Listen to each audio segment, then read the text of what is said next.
We will straight away land into our another session. Can greater public-private collaboration supercharge climate adaptation? I will like to invite our first panelist, June Kunugi, the Regional Director for UNICEF's East Asia and Pacific Regional Office, to the stage. Welcome, June.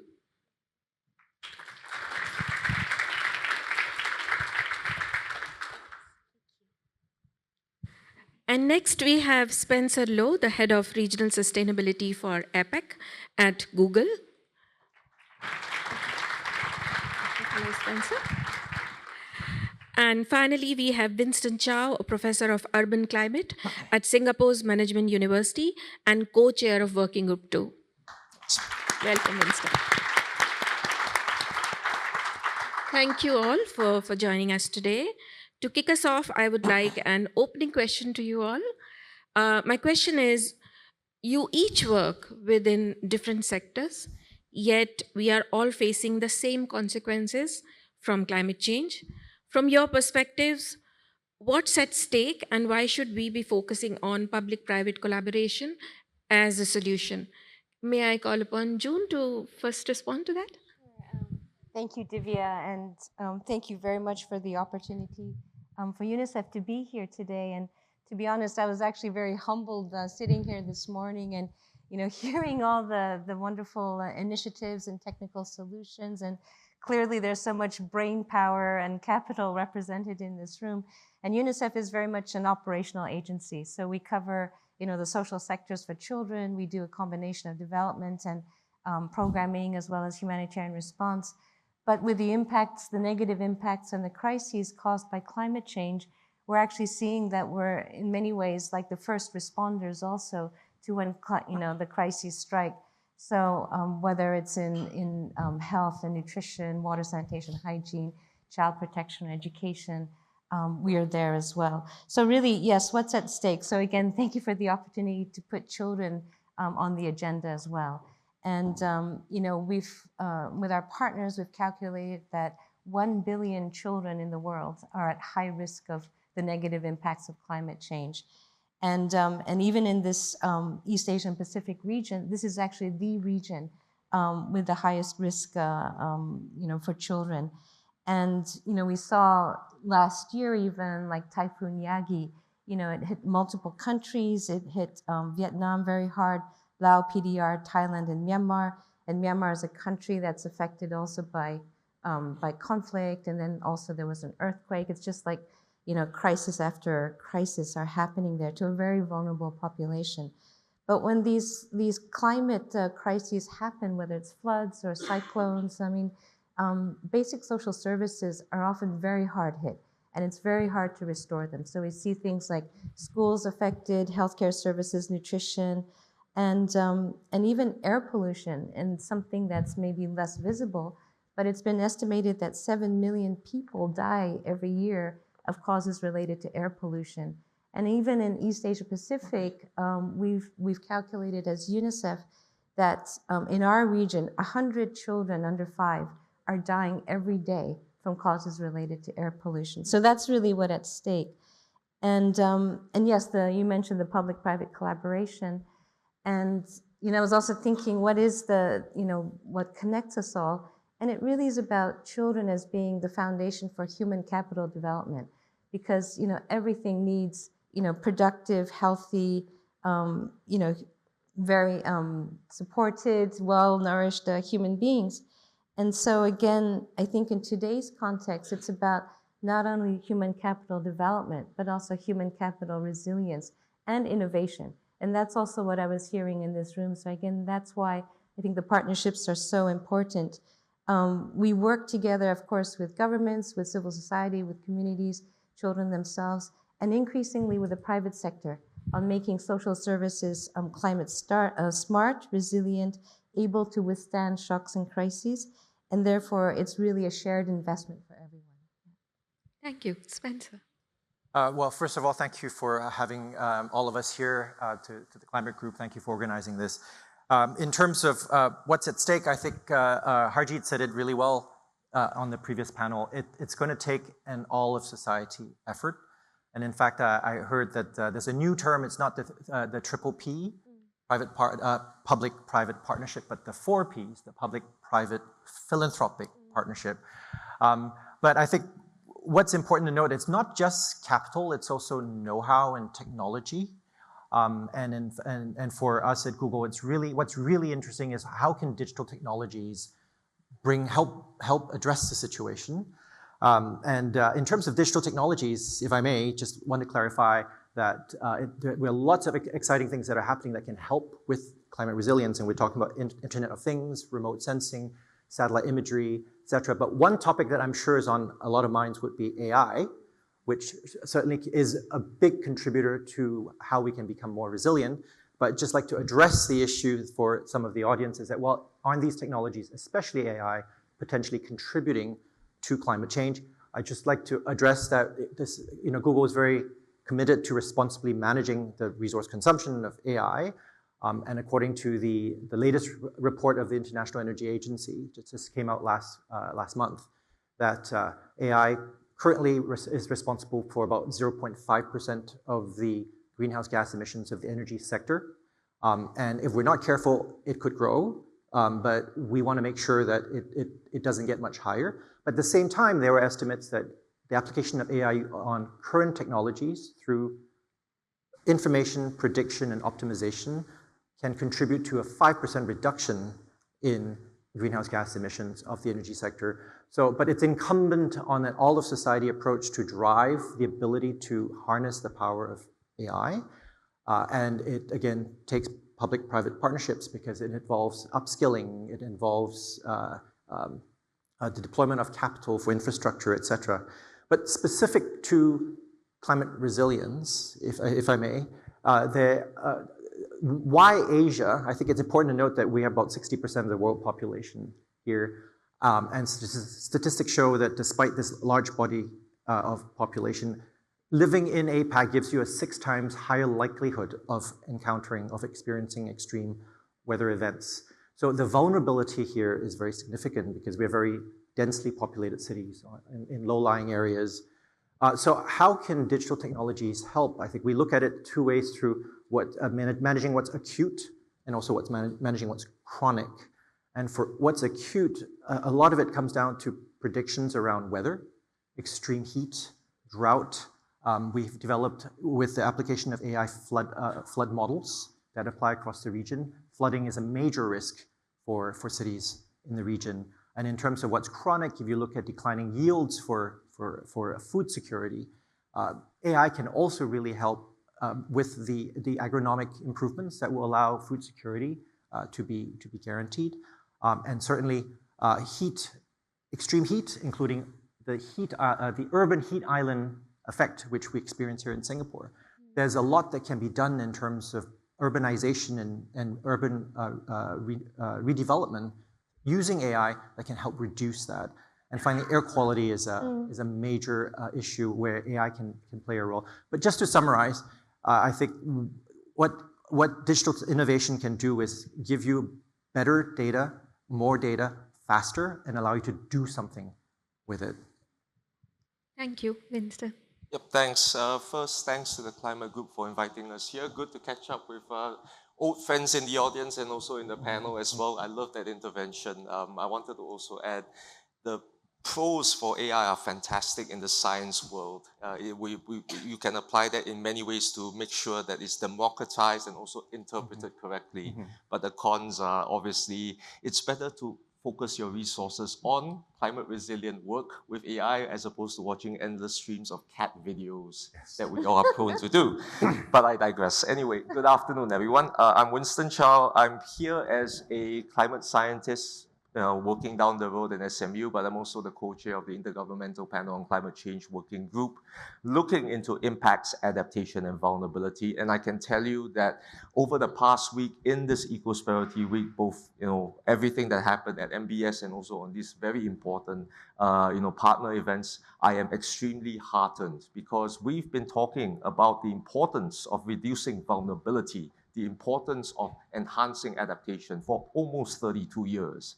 And the fact that now there's a whole groundswell, a whole coordination of efforts towards financing and enabling adaptation, especially in this part of the world, is very encouraging for scientists. It's very encouraging for myself and my peers to hear, because now we're seriously talking about action. And that is very, very heartening to hear that. But also, I must caution that if we want to really make a difference, we need to make sure that whatever action we have towards finding solutions to enhance resilience, to protect us against the floods, the heat waves, the droughts, the tropical cyclones that we face here in Southeast Asia, East Asia, and South Asia, it needs to be science-based.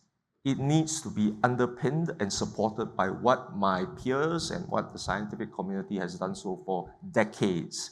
We need to understand that, yes, while we are at a point where we will blow past the 1.5 degrees C warming limits that was agreed upon 10 years ago in Paris, the consequences of that towards adaptation are quite critical, in the sense that this overshoot might reduce the effectiveness of some of the adaptation solutions that we have tried in the past. So while I'm very happy to hear that a lot of investors, a lot of philanthropies, a lot of corporates are keen towards adaptation solutions, please look out for the fact that there are limits to adaptation that can affect some of the solutions we have. One example I can give is, I love my nature-based solutions. I love mangroves, I love seagrasses along the coast, which are fantastic for reducing erosion and reducing flood risk for coastal communities. But with sea level rise in the pipeline, might be potentially accelerating, the rate of accretion, the rate of growth for these mangroves along the coastlines will be diminished, and therefore the protective ecosystem services that these mangroves can provide along coastlines will be compromised. So don't think that all sorts of adaptation solutions work equally well. Be careful and look along the lines of what scientists have written about to make sure that these sort of solutions can work. So hopefully that will be a key takeaway from, for members of this audience, and also for people attending Ecosperity to take home too. Thank you, June. Um, in UNICEF, you're helping children and communities adapt to climate change.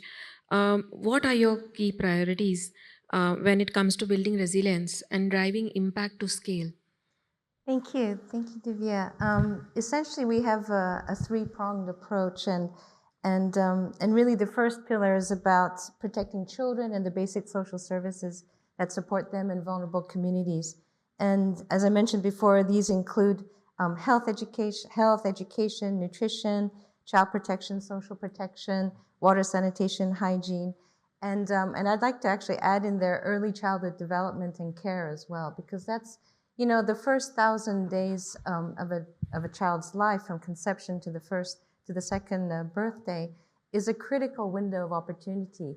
And that's when actually, and even when there are climate crises, these support services need to be maintained. It's a time when, child's development is happening at great speed, and we're trying to still maximize human intelligence, right? And in addition to be able to control and manage AI. But anyway, but even nutrition, we know the power of micronutrients, right? And even salt ionization can boost IQ percentage points and so on. But anyway, we work with governments, communities, and for example, in Laos PDR, we've ensured that 4,000 children, 13,000 people in flood-prone areas could still access clean water and toilets even during heavy flooding. And so we train communities to prepare for disasters and help build resilient schools and health centers. And similarly in Indonesia, we're also supporting the government to make water, sanitation, hygiene services climate resilience. So again, upgrading health centers to have climate resilient wash facilities, water, sanitation, hygiene. But I think there are many opportunities where we could use the expertise and the innovation that comes from the corporate sector, because, safe sanitation and hygiene is a huge part of improving, health and nutrition. It's also about dignity. But very interestingly, as latrines actually get better because, they contain and prevent the spread, it's safely managed, right, waste, they actually produce more methane. So we would actually like to work with the private sector and to actually reduce methane emission, which also counts as mitigation, right? Because it's not just carbon, it's also about methane reduction.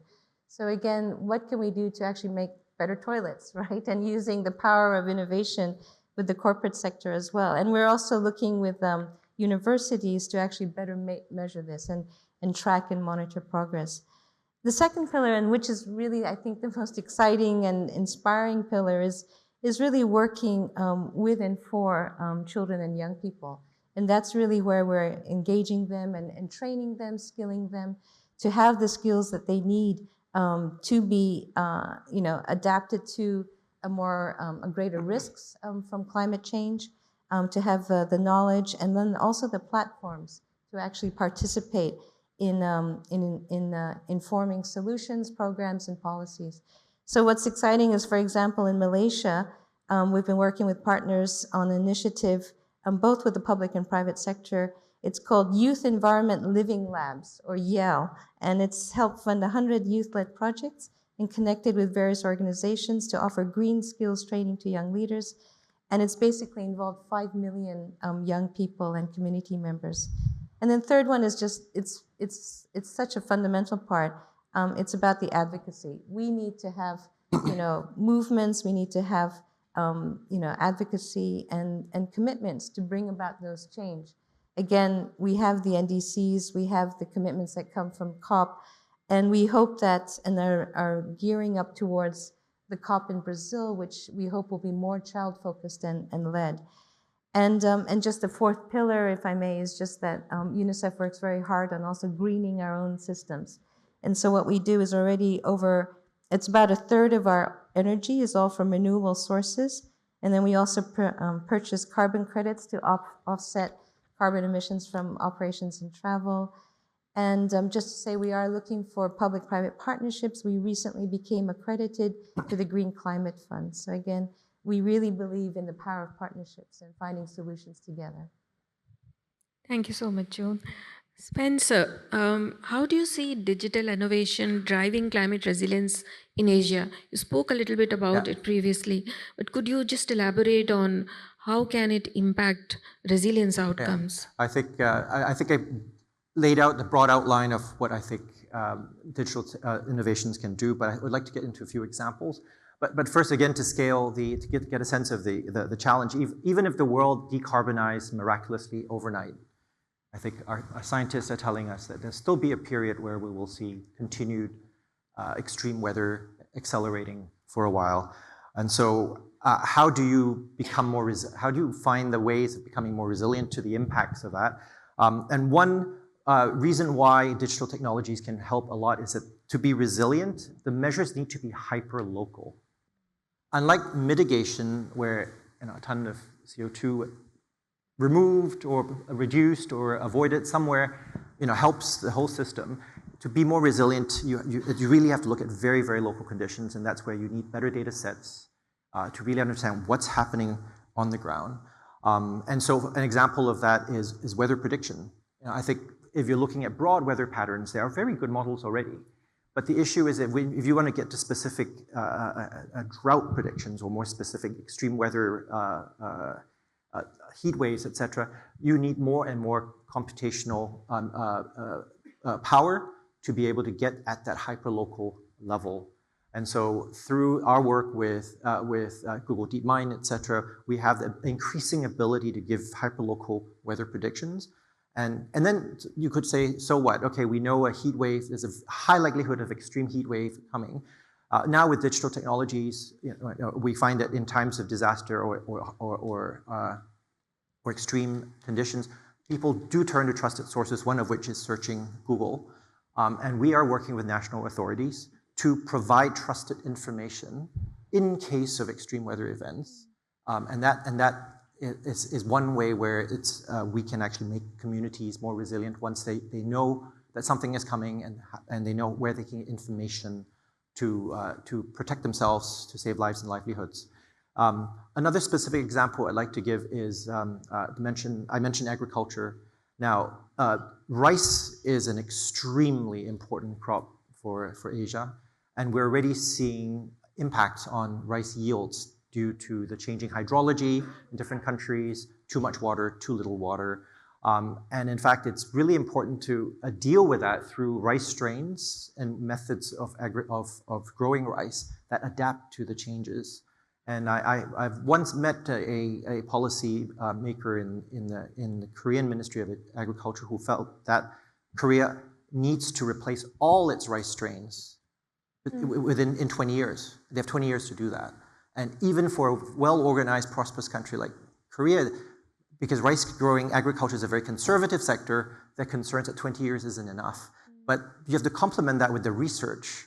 And if you look at phenotypes, etc., there's a lot of time that's spent in trying to understand the different sequences, etc. And all this is being accelerated considerably through the application of AI.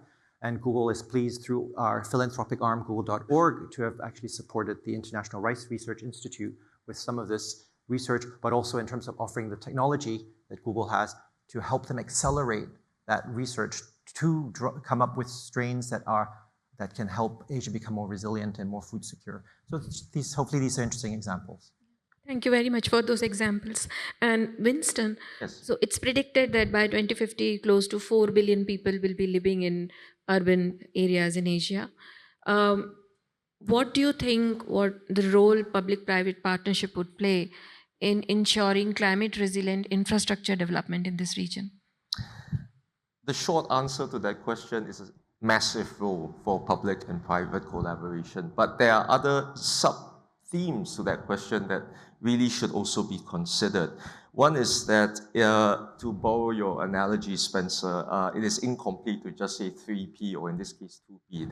There also needs to be a further party to this collaboration, the people sector. The local communities, the know-how, the expertise of indigenous communities, local communities, particularly relevant in Asia. They can inform you about how to sustain particular investments in adaptation or mitigation technology, which will be massively important in protecting vulnerable communities. Part of the implicit assumption of the growth in Asia is that we are a very young continent and a lot of very vulnerable people, children and youths will have to deal with the brunt of climate risks that we have to face. So including that additional, if you pardon me saying this, the additional leg in that three-legged stool is critical to make sure that resilience happens over the next 25 years until the middle of this decade. Further, I also want to point out that the term climate resilient infrastructure, it should not be restricted to just protecting the infrastructure or the community that lives within that infrastructure. In the IPCC, we have this term called climate resilient development, which governments actually agreed to use as a sort of neutral policy relevant term that encompasses both adaptation and mitigation, but also biodiversity conservation, and importantly, sustainable development. Because as we would know, we can't have adaptation or mitigation on its own sake. You need to put that in, integrate that into important elements of sustainability. Otherwise, you won't have those solutions which can help you protect against floods, droughts, heat waves and all, be long-lasting or be, pardon the pun, sustainable. You need to have buy-in with the local community to make sure that maintains itself for as long as possible to make sure that resilient element is there. Thank you so much. That brings me to the last portion of our conversation, where I would like us to reflect a little bit about collaboration. In June, UNICEF works with a lot of partners. What has been effective for you in your experience in tackling some of the issues that you're working upon? And what do you think some of those things that make those collaboration work for you? Right. No, thank you for that question. And absolutely, I mean, we're privileged to work in a number of public-private philanthropic partnerships and have a lot of examples to share. But maybe if I can just take two but really say, fundamentally, partnerships work when everyone has, clear vision, a common vision, shared values, and everyone contributes, whatever assets and comparative advantages they have. and work with clear roles, but also transparency and trust. And it was really interesting to hear about disclosure even being considered as something increasing competitive advantage. So it's a win-win for everybody. But we work with governments who can provide the enabling environment, the regulatory frameworks, the policies, our technical experts, communities. Winston talked about local knowledge and contextualizing the approaches, the private sector who bring drive and innovation and help scale and accelerate progress. And again, all of us also working with communities, children, and youth on the ground. The two examples very quickly are in 2021, we launched the Children's Environmental Health Collaborative, which now includes the UN Environment Program as well, the World Bank and partners from the private sector, companies and foundations. And basically, it looks at, how can we collectively protect children and the services from the increasing risks like heat waves, air pollution, toxic threats, and again, build our knowledge as well, and those linkages and those synergies. And a lot of it is really starting with the skills and the knowledge and then the practices. So again, it's really about, building and creating better environments. There are 5 countries in this region, Indonesia, Cambodia, Vietnam, Mongolia, China, who are involved in that, and we'd love to expand that in our region. And then just secondly, UNICEF has a solar hub in our regional office, and that's something we've invested in over the last 2-3 years. We're very grateful for the support from the Australian government, the Korean International Cooperation Agency, KOICA, and corporate donors as well. And this is really about getting hospitals and schools and clinics and water systems to switch to solar power, right, as a start, in the renewable energy sector, so that these essential services can continue operating, in times of climate crises, whether it's flood or cyclones and heat waves and power outages. And again, and it's also about trying to better connect the several services, like to have a microgrid that will connect, the school, the health center, and the water system as well. And just to say, we already have working examples in Timor-Leste, Papua New Guinea, Solomon Islands, and this integrated approach shows we can actually cut the energy cost by up to 30%, and use energy more efficiently, saving money, and then improving reliability and reaching more people. And it's about that. It's the clean energy transition. We work across systems, and we need everyone's involvement and support. And again, really collaboration is at the heart of progress. And with the collaboration, true transformation is possible. Thank you so much, June. Spencer, I would like to know from you, like partnerships of any kind face challenges, and it's inevitable, but particularly in adaptation side of things, what incentives could work for private sector collaborations? How can we bring private sector into it? Would you like to speak about Yeah, I think one thing that would really help unlock that partnership is actually access to data. A lot of data, there is data in with private companies and private entities, but there's also a lot of data within the public sector. And oftentimes the data is classified or it's siloed and it's not accessible. Yet, as I mentioned, we have to be science-based about it, but we also have to be hyper-local. So actually the richness of data is really critical. And so what's really important I think, for the resilience agenda is how can this data be better shared and made available? But that actually hinges on something that June, you mentioned, which is really critical, which is trust. Without that trust, that data doesn't get shared. And trust doesn't happen overnight. It requires relationships, but also rules and regulations and a whole mindset. And I think that's really critical. But what's interesting is not just the trust in terms of when the data is shared between those that hold it. It's when you're doing something with it and you want to take it to stakeholders for action, you may not naturally have trust then with the people, as Winston pointed out. I think a previous speaker, Hirata-san, made mention of the Fukushima incident. My understanding is that when that happened, now that's not related to climate change, but when that happened, the Japanese government put out readings in terms of the level of radioactivity.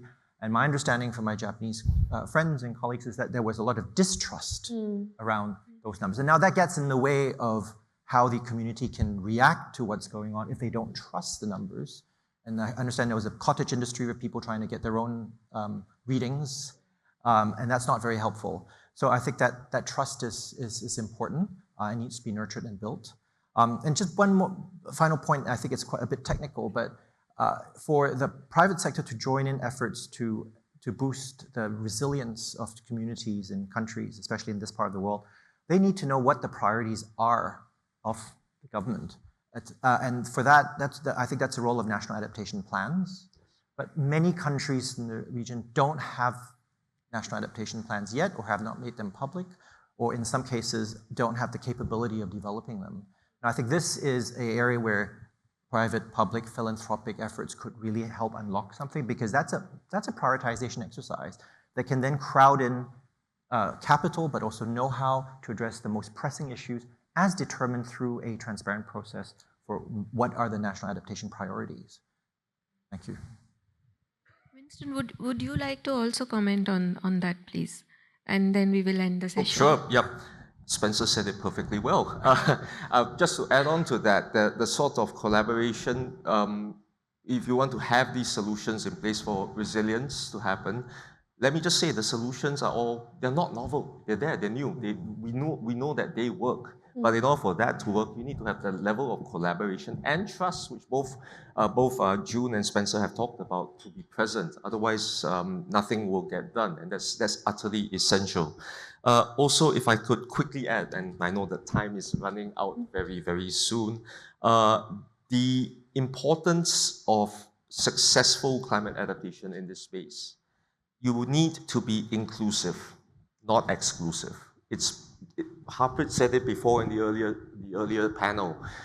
You can't exclude vulnerable communities from the benefits of resilience. It's the wrong thing to do. You need to include that in whatever developmental schemes that governments in Asia will have to work on in conjunction with the community, in conjunction with the private sector.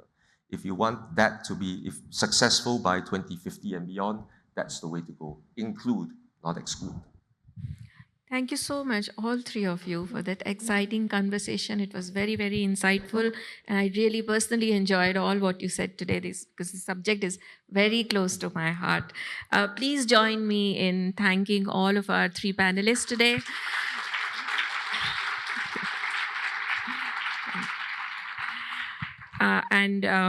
It's time for lunch, so I would not come between you and your lunch.